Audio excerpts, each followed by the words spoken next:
नमस्कार मु राकेश आपण मानक पुणी थे स्वागत जनाऊँगी आमर स्टडी यूट्यूब चैनल आदर्श क्लासेस 360 को। चलतु आज जियोग्राफी आउ एक सुंदर विषय माउंटेन एंड इट्स टाइप विषय पढ़ा। यही विषय को आम दुईटी भाग विभक्त करूँ। यह विषय प्रथम वीडियो अटे जहाँकि आपन को माउंटेन्स को बुझे साहाय्य करिवो एवं यार देखंतु पृथ्वी पृष्ठ रे विभिन्न प्रकार भूमिरूप बा लैंडफॉर्म्स रही माउंटेन्स अन्यतम।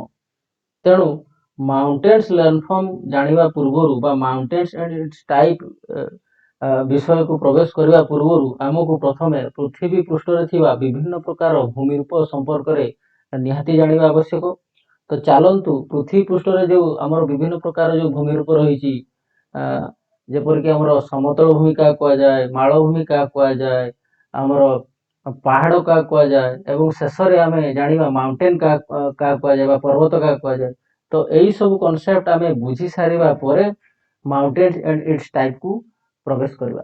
चलतु ये जाना प्लेन क्या कहुए, प्लेन व समतल भूमि।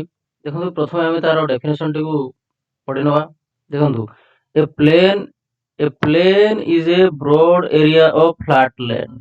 तार अर्थ होची प्लेन गोटे विस्तृत अंचल रे हमरो रही। यार किसी उच्चता रही। यार उच्चता पाखापाखि 150 रु 300 मीटर रही।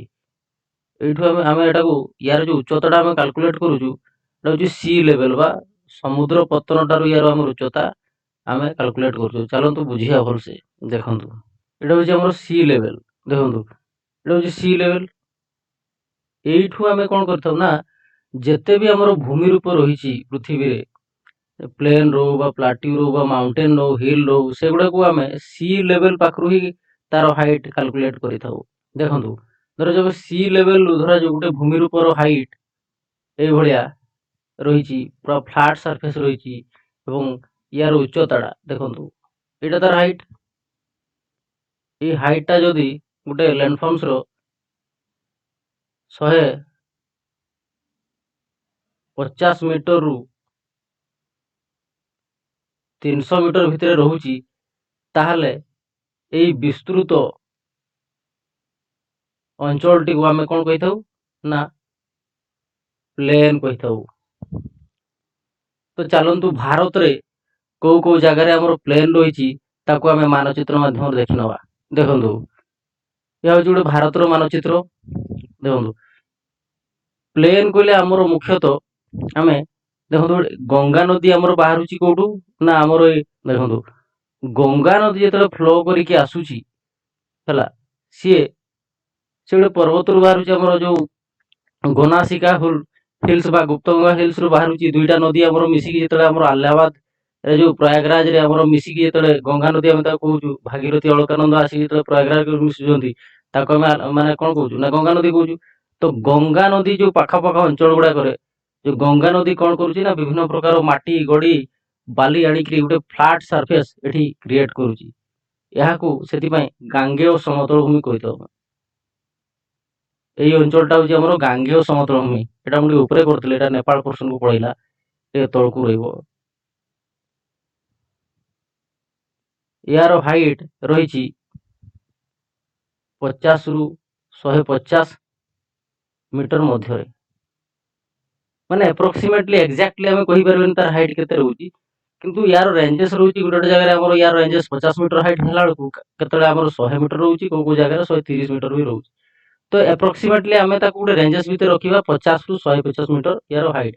ताले गांगेय समतल भूमि कोडी रहउची ना हमर देखंतु उत्तर प्रदेश रे रहिला, उत्तर प्रदेश रो ए रीजन रहिला, बिहार रहिला, वेस्ट बेंगल रीजन कहला सेति वेस्ट बेंगल जानि थांदु जे धान चाष बहुत बढ़िया हुए कहीं ना से जो गंगा नदी जो माटी पट्टुमट्टिका सब आसिक ये आमर प्लेन गुड़ाक सृष्टि होता है। तो यही प्लेन गुड़ा बहुत फर्टाइल। तो से धान चाष बढ़िया हुए यह आम जानिले प्लेन जानिले।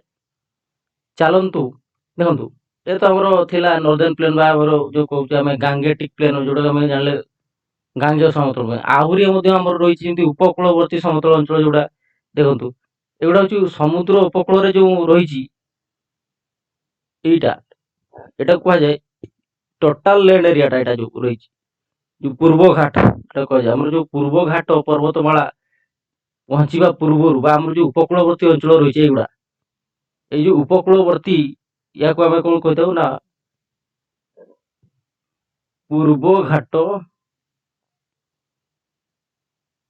ସମତଳ ଭୂମି ହେଲା। ସେଇଭଳିଆ ଏଇଟା ହଉଛି ତାର ପଶ୍ଚିମରେ ରହିଲା ଯୋଉ ପଶ୍ଚିମ ଘାଟ ପର୍ବତମାଳା ପହଞ୍ଚିବା ପୂର୍ବରୁ ଦେଖନ୍ତୁ ୟାର ଉପକୂଳବର୍ତ୍ତୀ ଅଞ୍ଚଳରେ ଗୋଟେ ଫ୍ଲାଟ ସରଫେସ ଆମର କ୍ରିଏଟ ହେଇଥାଏ ବା ପ୍ଲେନ କ୍ରିଏଟ ହେଇଥାଏ ବା ପ୍ଲେନ ରହିଛି। ଏଇଟାକୁ ଆମେ କଣ କହୁଛେ ନା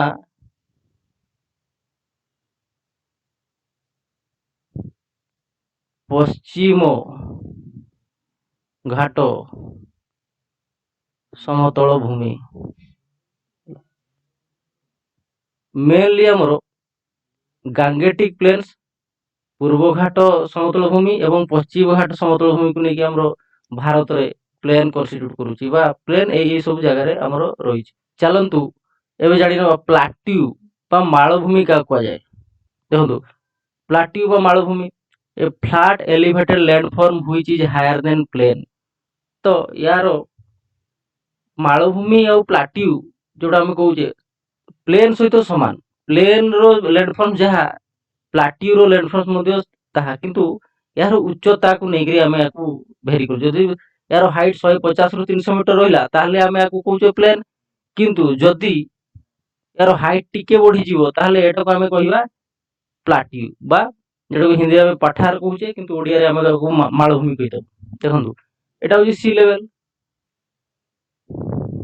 ଦେଖନ୍ତୁ ଏଇ ସି ଲେଭେଲ, ଏଇ ସି ଲେଭେଲ ଧରାଯାଉ ଆପଣ ଗୋଟେ ଲ୍ୟାଣ୍ଡଫର୍ମ ଦେଖିଲେ ଏଟା ପ୍ଲେନ ଦେଖିଲେ, ସେଭଳିଆ ପ୍ଲେନ ଧରାଯାଉ ଆଉ ଟିକେ ଏଲିଭେଟେଡ ଲ୍ୟାଣ୍ଡଫର୍ମ ଆମର ରହିଛି ଯେଭଳିଆ ଦେଖନ୍ତୁ ଏଇଟା ଗୋଟେ ଫ୍ଲାଟ ସରଫେସ ଧରାଯାଉ, ଦେଖନ୍ତୁ ୟାର ହାଇଟ୍ ଥିଲା ଅନ୍ ଆନ୍ ଏଭରେଜ 150 ରୁ 300 ମିଟର। ଯଦି ଦେଖନ୍ତୁ ଏଇ ଲ୍ୟାଣ୍ଡଫର୍ମ ଆଉ ଏଇ ଲ୍ୟାଣ୍ଡଫର୍ମ ଭିତରେ ବିଶେଷ କିଛି ଡିଫରେନ୍ସ ନାହିଁ, କେବଳ ହାଇଟ୍ ର ଡିଫରେନ୍ସ ରହିଛି। ଯେତେବେଳେ ୟାର ହାଇଟ୍ ଏଇ ହାଇଟ୍ ଟା 300 ମିଟର ରୁ 600 ମିଟର ହେଇଯାଉଛି ତାହାକୁ ସେତେବେଳେ ଆମେ କଣ କହିଥାଉ ନା ପ୍ଲାଟ୍ୟୁ ବା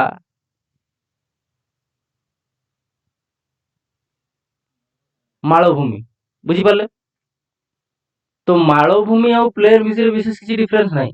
ଅନ୍ ଆନ୍ ଏଭରେଜ ଦେଖନ୍ତୁ ଏଇ ଯୋଉ ହାଇଟ୍ ଗୁଡା ଆମେ କ୍ରାଇଟେରିଆରେ ରଖୁଛୁ, ଦେଖନ୍ତୁ ଏଇଗୁଡା ଆମେ ଇନ ଜେନେରାଲ କେବଳ ଆମେ ଫର୍ମ ଗୁଡା ବୁଝିବା ପାଇଁ କେବଳ ହାଇଟ୍ ରଖୁଛୁ। ୟାର ଏକ୍ସାକ୍ଟ ଏଗୁଡା ସବୁ ଆପ୍ରୋକ୍ସିମେଟ ଭ୍ୟାଲୁ, ୟାର ଏକ୍ସାକ୍ଟ ଭ୍ୟାଲୁ ଆମେ କହିପାରିବା ନାହିଁ।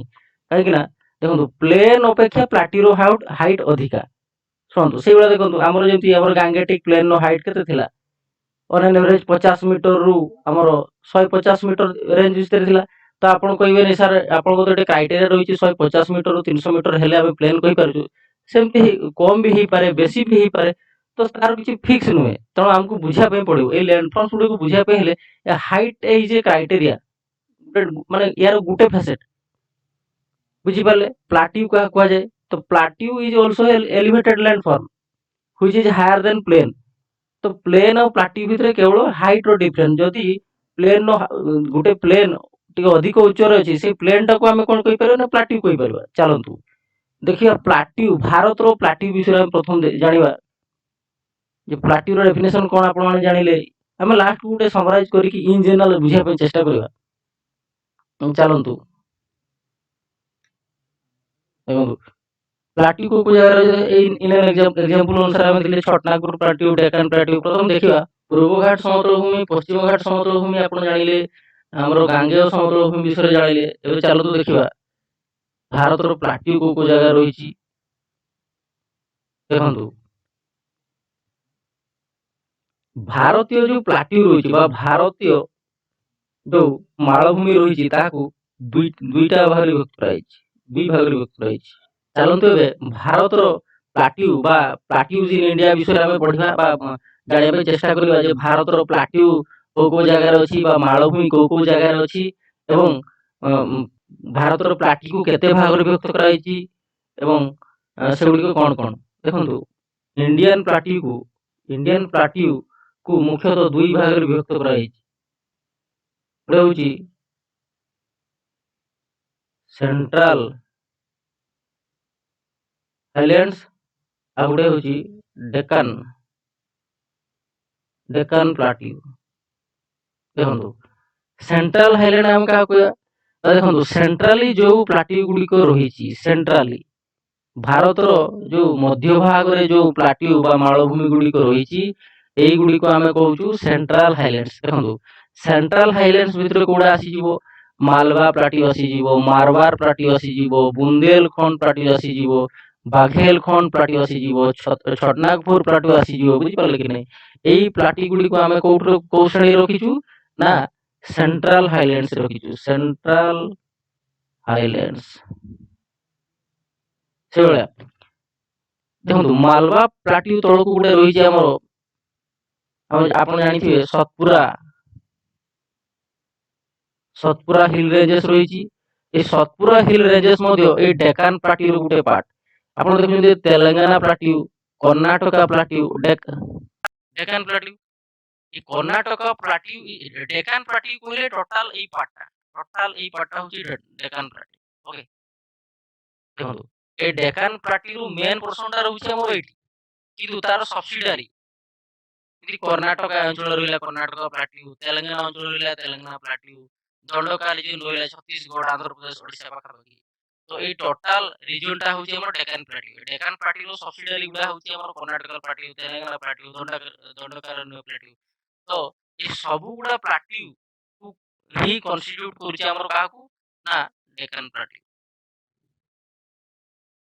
से भलिया देखंतु एठी हमर गारो खासी जयंतिया पहाड़ मध्ये रहिछि एठी रहिछि हमर को प्लाट्यू ना शिलोंग प्लाट्यू ହେଲା ଶିଲଂ ପ୍ଲାଟ୍ୟू କୋଉଠି ନା ମେଘାଳୟରେ ରହିଛି ଯୋଉଟା ପୂର୍ବରୁ ଆସାମର